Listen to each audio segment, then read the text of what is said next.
Hi, this is Footprints to Net Zero for Zero Emissions Day. Today we're going to talk about contracts, technology, and climate change. So recently, I was recommended a really great book by a good friend of mine. And this comic book was World Without End by Christophe Blaine and Jean-Marc Jancovici. It provided a comprehensive overview of our reliance on fossil fuels, the importance, of course, that we've traditionally ascribed to it because it's extremely effective in energizing the global economy. Fossil fuels are, of course, one of the biggest emitters of greenhouse gases. And this is obviously backed quite a lot by science. So there is a lot of scientific data and analysis which goes behind establishing this link between greenhouse gases, largely on account of human-induced emissions, and how it adversely impacts the environment. For Zero Emissions Day, then, we need to hit pause to review where we are and what we can do to reduce emissions. This day was originally designed to give all of us a break from fossil fuels and to also talk about the harm caused by emissions. The harm, basically, is the burning of such fossil fuels will emit greenhouse gases. This includes carbon dioxide, which now scientifically is well acknowledged adversely affects the planet. Emissions are also receiving quite a lot of attention elsewhere. So this has been reported widely in the press. We have recently seen how the E element or metric of ESG can encompass a number of matters. I mean, this can include flooding, water-related issues, and biodiversity-related matters. This can mean ESG metrics, because of that subjective element associated with it, can often lead to inconsistencies and can also be manipulated pretty easily. Therefore, standardization of data collected, particularly in respect of emissions, which makes it a bit more objective and therefore accountable, is quite important. It also establishes through numbers, through facts, the big GHG offenders and the ones making a positive impact to our planet. In the projects that we work on at Chancery, we're also increasingly seeing funders interested in sustainability metrics and due diligence. And here, emissions data plays a really, really important role. And this relates to data that is collected or should be collected, and one that is both credible and comparable. With this as the context, we have two absolutely fantastic industry experts here today who are here to talk about climate change, contracts, and technology, focusing, of course, on emissions, because this piece here today is all for Zero Emissions Day. Rebecca Anderson, the Director of Engagement, our first speaker, is from the Chancery Lane project. Rebecca will talk about how contracts can assist with tackling climate change. For those not so familiar with tclp, tclp creates new practical contractual clauses which lawyers can incorporate into contracts. There's also such a great ability for all of us to collaborate with each other through tclp. It's also a free resource. A bit about Becky's background. Becky has had an extensive background in the law for 14 years. Becky was also an in-house commercial solicitor. She's also worked as a senior editor at Practical Law. Becky's commercially minded and, of course, a very formidable force in the climate change space. Our other expert is Duncan Ritchie, CEO of Praesideo, the data platform, which provides climate insights and, of course, with that very important focus, once again, on measurement. Duncan has his background in investment banking, almost 30 years at that, infrastructure finance and project development, so oodles of experience here, and almost 14 years experience working on this sort of climate analysis space. He's also advised the UNEP and the Asian Development Bank on their low carbon projects. Thank you both of you for joining us, and so here we go. My first questions are for you, Becky. The first one, for those that don't know, what is the Chancery Lane project and why do you do what you do? That's such a great question. I think the Chancery Lane project was really born out of this brilliant idea by one of our founders, Matt Gingell, when he realised that you have regulation, which lawyers deal with on a daily basis, but putting in new regulation is really slow. And then you have litigation, which is a fantastic accountability mechanism, but the GHG has already come and is out there in the world. And the vast majority of the work that lawyers do actually sits between those two in this sort of space of commercial relationships. And a lot of that comes down to contracts. So a critical way of dealing with GHG emissions and, as you've mentioned, biodiversity, pollution and other matters sits in what is in our contracts. And this is such an overlooked area and so critical, because actually if what you have in your contracts is encouraging or requiring you to keep pumping out greenhouse gases, then whatever pledges you put in place are never going to be effective until you tackle what's in the contracts. So that was the first kind of key idea. And then the next idea is, well, what would those clauses look like? Now, I'm an ex-in-house lawyer. You're a private practice lawyer. We both know that when somebody sits you down with a blank sheet of paper and says, right, now I want you to create a brand new clause for me that does this new and exciting thing, off you go. Well, it's just writer's block, isn't it? It's incredibly hard. So to take the pressure off, to make that process easy, no, not easy, I'm going to say enjoyable. We said, why don't we get lots of lawyers in a room together and ask them to collaboratively draft these clauses and make it this really back and forth practical experience. And that's what we did. So we asked lawyers to come together, first in person, that was pre-COVID, and then in online groups post-COVID, to really explore, as an old boss of mine would say, explore the art of the possible in legal drafting.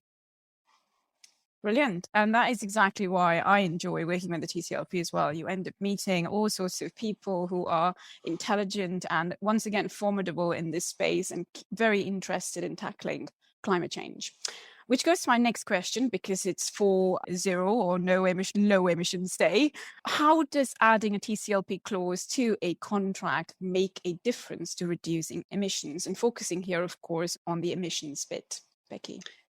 No, that's an important question. And I think there's two answers. The first answer is going to be the classic lawyer's answer. I'm going to be really equivocal, for which I apologize, everyone. But it depends on the clause that you use. So we have some clauses which are really important signposts. It may be a recital that says the parties to this agreement acknowledge the Paris Agreement, and we have both set a zero emissions target, or a target zero of X. Of course, that in and of itself is not going to take out any carbon. It's just background to an agreement. It's not a legal obligation, but it sets a flag. It says, this is the trajectory that we're on. This is the direction of travel. So strap in, because we are going places. Hopefully, that's what I wanted to say. And then we have, at the other end of the scale, when you are working your way up that ladder of ambition, we have clauses that say, this contract has a carbon footprint target set. If you fail to meet that carbon footprint, then you will be charged a penalty, and that penalty will be spent on offsets to offset the amount that you missed the carbon footprint by.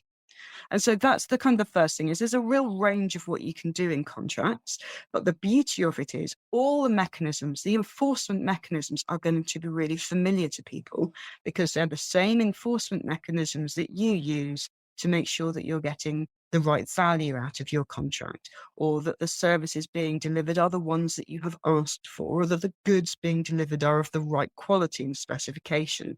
It's using all of those mechanisms, but instead of goods and value, we're just adding in climate goal, greenhouse gas emission targets. So that's the first thing. It's the equivocal answer. I think the second thing about why clauses and contracts are really beautiful in this regard is that when you put something in a contract, an army of people will be looking at it and scrutinizing it. You will have lawyers looking at it. If it's an outsourcing contract, you may have people working out the labor loading, or the business processes, or the production processes that sit behind it. And suddenly, all of those fears that climate is this big mountain and we don't know how to climb it, when you put a clause in a contract that requires a set amount of GHG emissions and a set amount of reductions, you will have an army of experts working out how it can be done. Because if you don't, and you fail, you will invoke all of those enforcement rights, all of those remedies for contractual breach, which already exist out there in the common law, in litigation, in the legislation. All of those will suddenly come crashing down on your head. So in the same way that you wouldn't sign a contract without knowing how you were going to deliver the products on time at the price that it was set for, you wouldn't sign a contract that said, and now I'm going to deliver this GHG. It's really interesting because it's a bit like, for me, a chicken and egg situation. So what we're seeing very much in the work we're doing is contracts need to go hand in hand with the contracting and procurement strategy and data collection strategy that sits behind it. You can't have one without the other because both evolve through time as well. But what contract clauses are doing is really focus the minds of various stakeholders within a given project, and which I think is quite interesting. And as you say, everyone's need to be working together towards that common goal, which is to reduce emissions, to focus on how we can do that. Right. So my next question then is something that clients often ask, or people new to TCLP ask. There are so many different clauses. Why is that? And how have you dealt with it, say, perhaps within your own websites? Sure, you're right. I think at the time this podcast is going out, we're sitting at 117 clauses, which is an awful lot. If you go to our website, then there is a search bar, so you can search by keyword. And then if you look down the side of the screen, there's also some taxonomies, so you can look at lists of, I'm going to get this right now, legal practice area, sector area, and then UNFCCC pathways. So they can kind of help you as a navigate to the clause that you need the most. And why are there so many clauses? And I think it's because there are so many different ways to achieve net zero. One of the reasons that I love contracting, partly it's because I was a contract lawyer for a long time, and that's just my hammer and everything is a nail. But part of the reason that I like it is that you can make it really bespoke, particularly in the UK, which is a common law jurisdiction, but also the US, another common law jurisdiction. There are really very little restrictions on what you can put in an arm's length commercial contract between two businesses.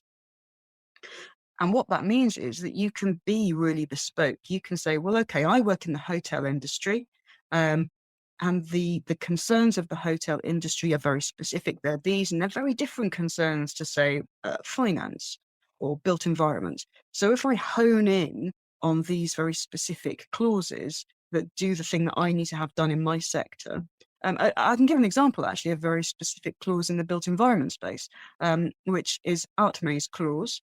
All of our clauses are named after children important in the lives of the people who drafted them. So we are constantly trying to get people to look to the next generation.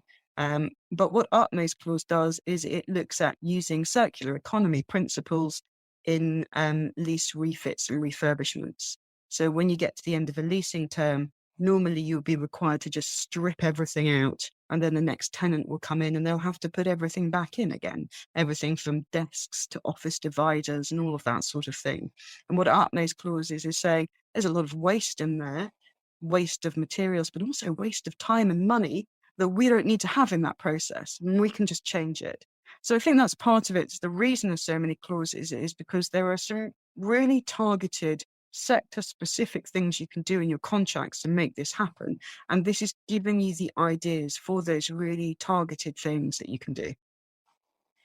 That's really interesting from my perspective as well, is where I sit so largely the built environment space. But what I find is sometimes that construction projects can't operate in a vacuum. There's always a finance element, there's always a tax element, there's a planning element, etc. So some of these issues are interlinked. And what I really like about TCLP provisions is there is that consistency, which really assists in making sure the different facets of a project are also talking to each other.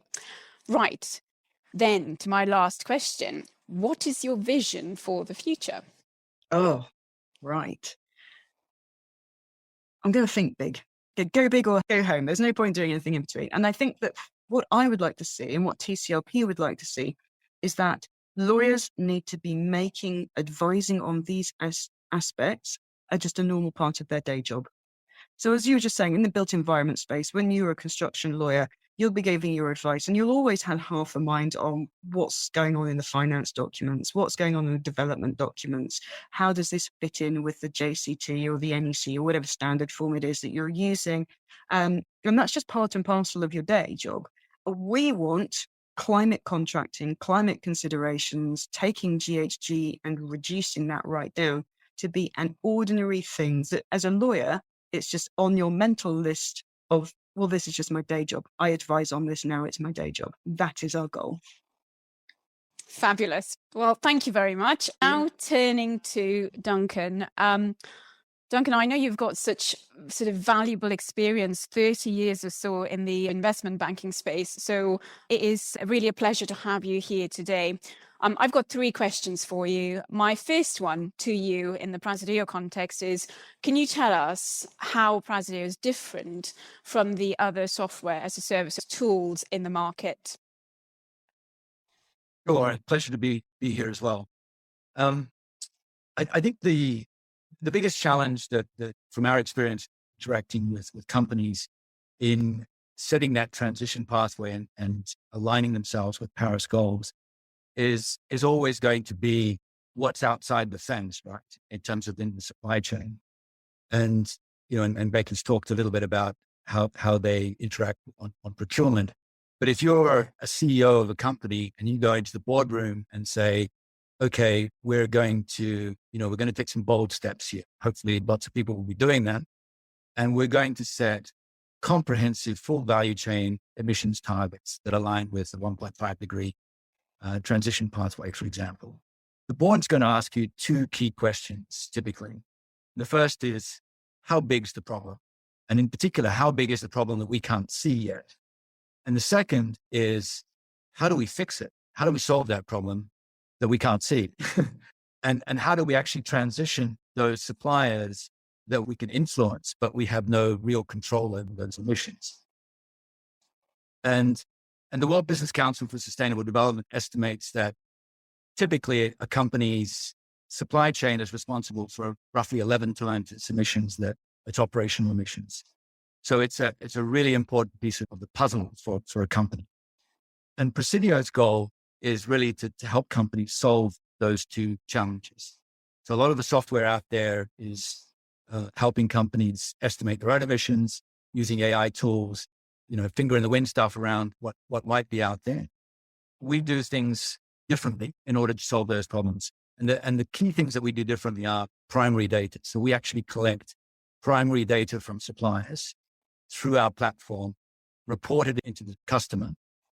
And with that data, we also run some algorithms that determine performance metrics, climate performance metrics on those. So for example, temperature alignment. So we translate a company's transition path into a temperature alignment.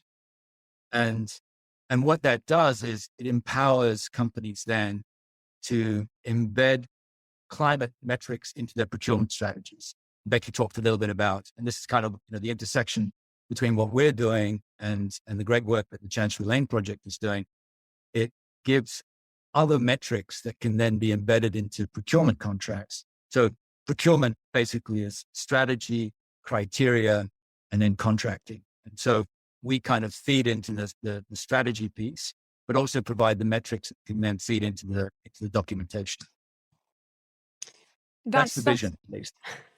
No, that's brilliant, because in almost every project that we're looking at, this is essentially becoming one of the key areas, which is contract clauses backed by a strong procurement strategy, which is data driven, because what we really need is that consistent, comparable and credible data. So for you guys to focus on primary data and the way in which you have explained is, I think, really interesting and important in this space when you've got quite a lot of others using slightly different source data. So a lot of our project sponsors for our clients are very much interested in the sort of metric piece that you've just talked about. Becky, I just wondered if you had any comment on Duncan's analysis of how data is used. Well, I think that Duncan's absolutely right, and on what Praesideo do, which is providing that missing piece. People are not going to be able to meet their targets if they don't have the underlying data.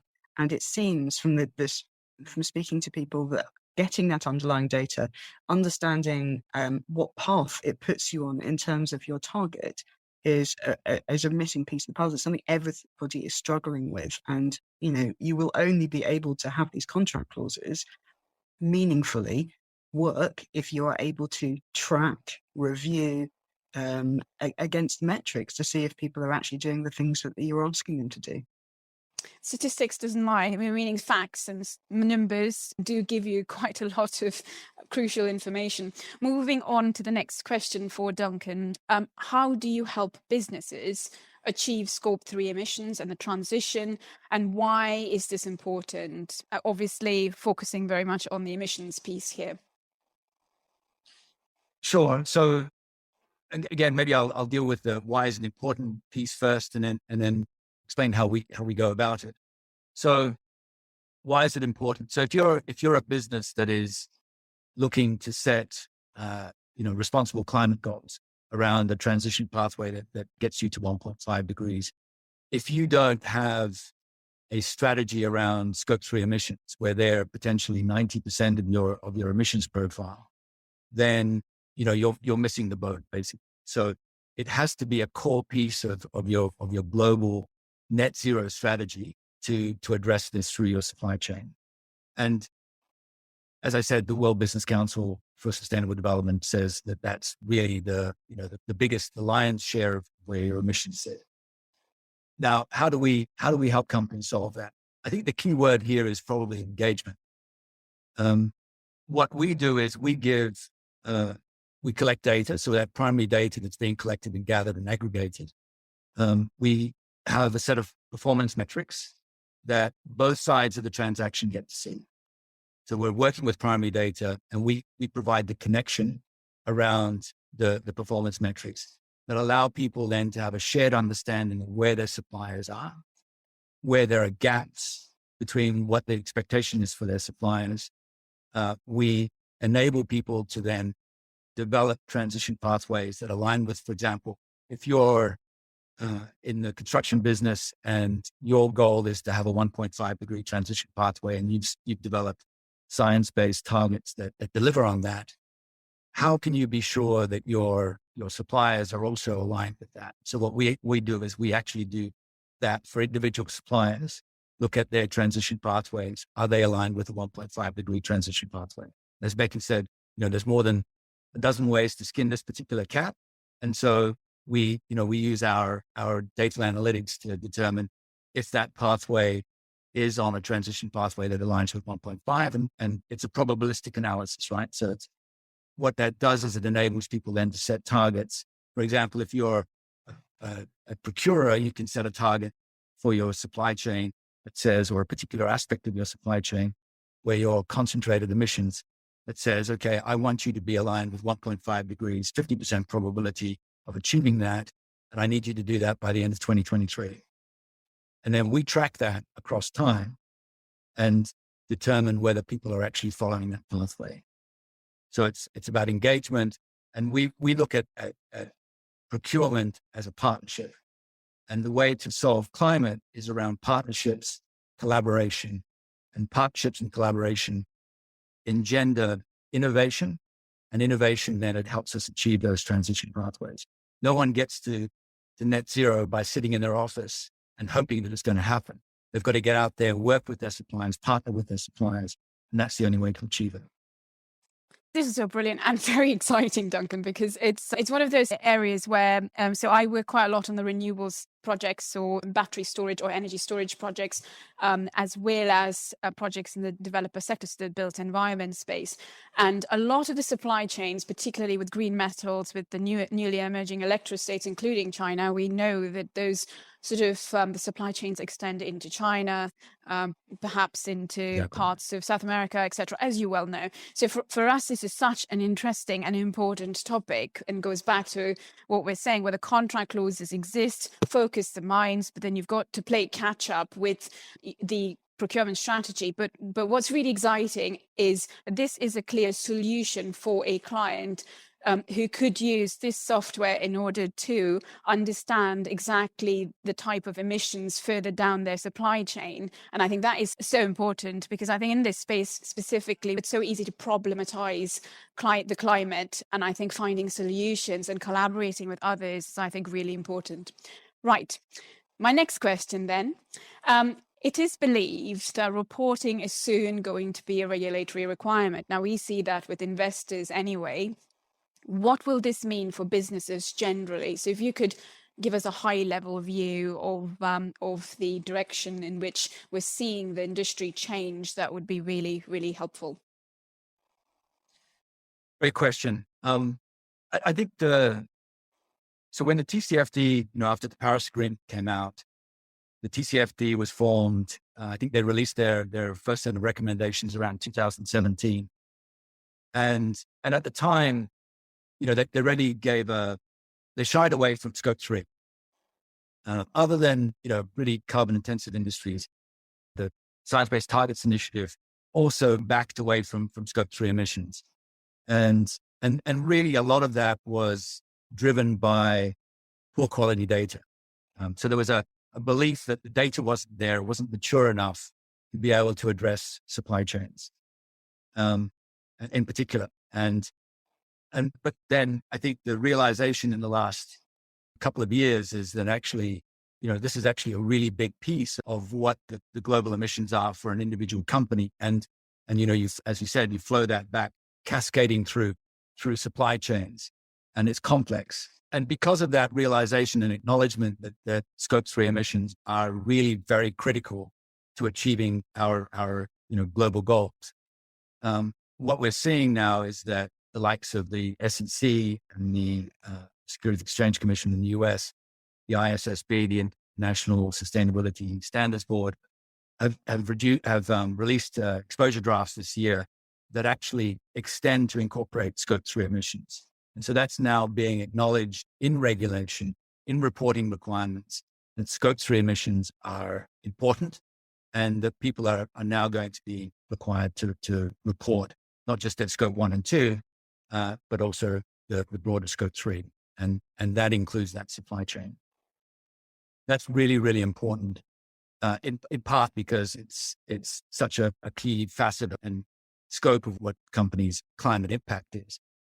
But it also has significant impacts, not just on the large companies that are reporting to the SEC, or are directly impacted by ISSB and reporting and regulation requirements, but it impacts all the way through supply chain. So you imagine that if you're, a large construction company or a retail company, and you're being required to report on your scope 3 emissions, then you're going to be looking to work with your suppliers to achieve that.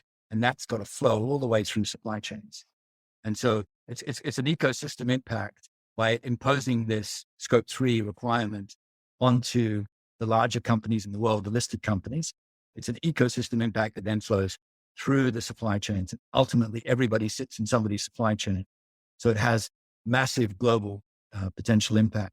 And those companies in China and India, Cambodia, and Thailand, et cetera, they then need to get into line. And we see that already. We've had some conversations with companies in places like Sri Lanka and India, and they're looking at the retail business, for example, in Europe, and recognizing that needs to, that's going to come and land on their doorstep at some point, and they need to get in front of it. And actually, I would say, this is the real business opportunity for companies. This is on the radar. It's coming. It's on the horizon. And so the business opportunity, we think, is for companies to be proactive about it, get in front of it, set targets, collect data, start reporting. And when your customer comes and knocks on your door, you can say, okay, I'm ready to go. Let's go, rock and roll. And what that means is that you can then actually use this as a growth strategy to grow your business around decarbonization in a decarbonizing world where you're ahead of the game, ahead of your competition, and can, win business from your customers. Thanks. That was such a great overview, largely because I come across through speaking to people and knowing sort of some of the software providers. So obviously there's a focus on embodied and operational carbon. So obviously operational carbon emissions becomes quite important. What I really like about Praesideo is this understanding, and Duncan, you've been very kind previously to share information on the DCFD and ISSB analysis pieces, and there's also the CDP element associated with it. But this overview of reporting obligations which exist in international reporting standards, which exist and which are now evolving and developing. And I like that very much, because ultimately finance and funding drive projects, and to be able to lock in a platform and a solution for clients which is sort of understood by funders and project sponsors is, I think, a real benefit for clients, because you then understand exactly the space that some of my clients are working in. So I think that is something which is really interesting with your Praesideo software. And it's also, as I said, brilliant that you personally share such information with myself, and I'm sure with others as well, because it's important. I think the industry understands the link between software and reporting obligations in this space. Before I get into the quickfire sort of questions, because I've got a couple of them, I just wondered whether Becky, Duncan, whether you had any comments generally that you wanted to make about what each of you have talked about. If not, more than happy to jump straight into the couple of questions I have for both of you. Maybe I'll just make one comment, linked back to the last comment that you made around finance. So our vision for what we're doing is, at the moment, you've got the finance sector sort of running around net zero targets, blah, blah, blah. And really it's very theoretical, and it remains very theoretical until they can connect the dots back down to the real world economy, to the companies that they're lending to, that they're insuring, that they're investing in. And so our vision is so the next product that we intend to develop is what we call a portfolio product for the finance sector. And so then connecting the dots basically between the finance sector and the real world economy. And this becomes important. So for example, if you think about a construction project, you've got your developers, your banks, your financiers, your insurers, and they all want to know what's the carbon footprint of the development, and who's building it. What are the supply chain that's building that? And what we want to be able to do is then align everybody through the chain with 1.5 degrees, and then ultimately look at the embodied carbon in the building itself. Brilliant. Thank you very much. Becky, did you have anything further to add? Otherwise, I have a quick fire question for you. I don't think I have anything further to add. I think Duncan's covered that admirably. So hit me with your quick fire. What does zero emissions day mean to you? I love it. I really genuinely love it.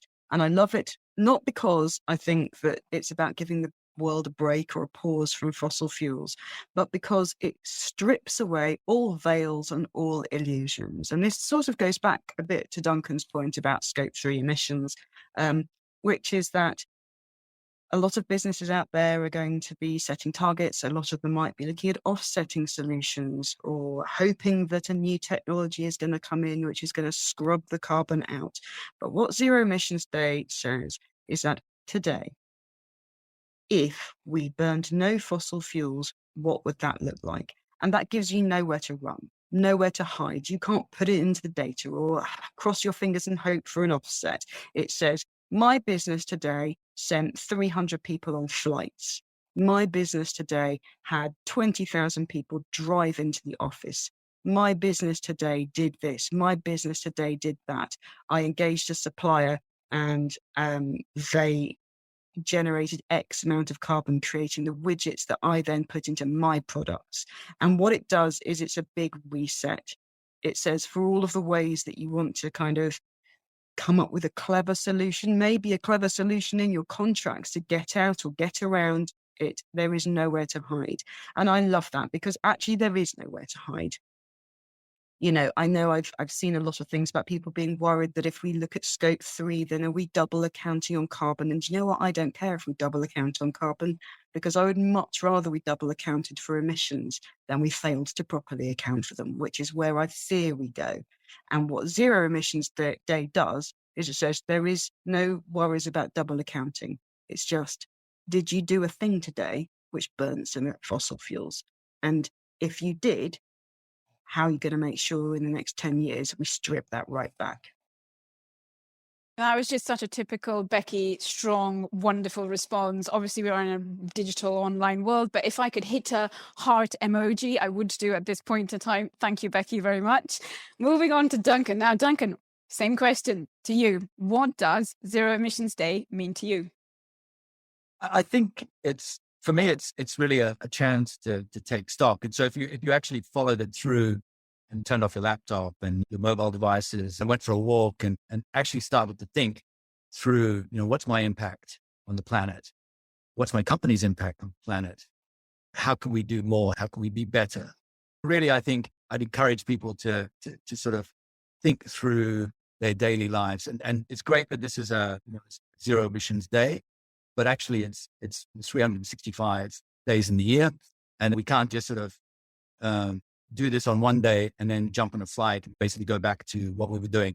So I think it's really important that I think you said before, Surya, hit the pause button, take stock, and really get on the path, set zero emissions targets, and be the change, and allow that to become part of your daily life. Once again, thank you, Duncan. That was absolutely brilliant. Thank you so much, both of you, for your time today. It's just been a real pleasure. So a short summary then as to what we are seeing and doing at Chancery. As advisors, we provide contract solutions. This is something really important to us, to align our clients' net zero objectives into their contracts. The focus very much then is to assist our client in managing their client risk, but equally, and perhaps more important, also the risk that their businesses pose to the planet. We're seeing our clients and project sponsors such as funders pushing ahead with this sustainability agenda. So as a firm, our work straddles also both the energy and the built environment space. So this is just brilliant for us because we get to see both sides. This means we're able to understand those global trends and the synergies across both these areas. There's, of course, here a definite trend we're seeing towards increased due diligence of supply chains and the importance of data collection that sit alongside the work we do, which is contract clause drafting in a very geeky way. Such due diligence, of course, straddles both environmental matters, and we're also seeing now a social aspect, such as anti-slavery practices, compliance with labour laws, etc. Obviously, these are a lot more complex as well. It is, I think, often very easy, as I said before, to problematize climate change. But for us, it is great to be part of this journey alongside others like Duncan and Becky to find those solutions for our client in order to achieve their net zero goals. Thank you very much. Thank you. Thank you very much.